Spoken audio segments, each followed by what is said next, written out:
हम सबको कहते हैं इलेक्शन में भी कि अररिया में रहना है तो हिंदू बनना होगा। अररिया बिहार का सीमांचल का इलाका जहां भूख, बेरोजगारी और पलायन जैसे मुद्दे चुपचाप धूल खा रहे हैं, लेकिन इनकी सुध कौन ले। यहाँ तो सियासत के ऊंचे मंच से एक और नारा गूंजा, अररिया में रहना है तो हिंदू बनकर रहना होगा। यह बयान अररिया के सांसद प्रदीप कुमार सिंह का है, जो हाल ही में हिंदू स्वाभिमान यात्रा में हिस्सा लेने पहुंचे थे। साथ में थे केंद्रीय मंत्री गिरिराज सिंह, जिनकी पहचान ऐसी बयानबाजी से होती रही है। गिरिराज सिंह ने मां खड़गेश्वरी महाकाली मंदिर में पूजा की, स्वामी दीपांकर के साथ मंच साझा किया और एक बार फिर से वही पुराना राग छेड़ा, धर्म, जाति और राष्ट्रीय सुरक्षा। उन्होंने कहा, मोदी है तभी हिंदू सुरक्षित है, मानो देश की सारी समस्याएं सिर्फ इस एक वाक्य में सुलझ जाए। लेकिन सवाल ये है कि अररिया की जनता को क्या मिला जब वहां की मिट्टी की छाती पर बाढ़ की विभीषिका अपना कहर ढा रहा हो और नौजवान रोजगार की तलाश में शहर शहर भटक रहे हैं। तब इस हिंदू स्वाभिमान यात्रा का क्या महत्व है? क्या यह सियासत की एक और चाल है जहां असली मुद्दे हाशिए पर धकेल दिए गए हैं?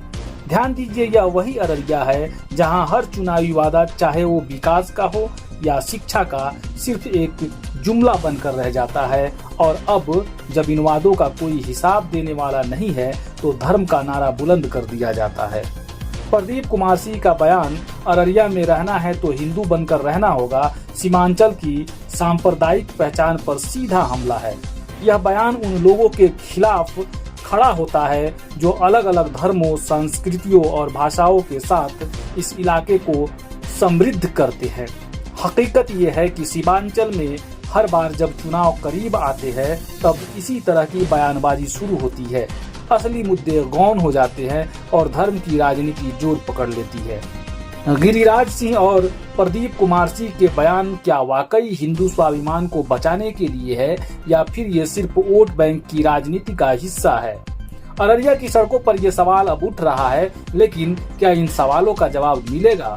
शायद नहीं, क्योंकि सियासत को जवाब देने की आदत नहीं होती। कोई बोलता है गर्म से को और मुसलमान है, हमको हिंदू करने में क्या शर्म है? हम सबको कहते हैं इलेक्शन में भी कि अररिया में रहना है तो हिंदू बनना होगा।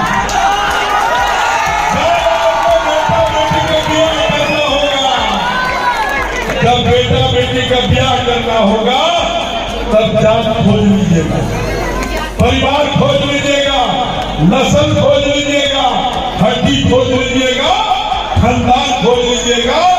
जब बेटा बेटी का संबंध करना है, आज कौन करेगा देश की रक्षा? बताइए।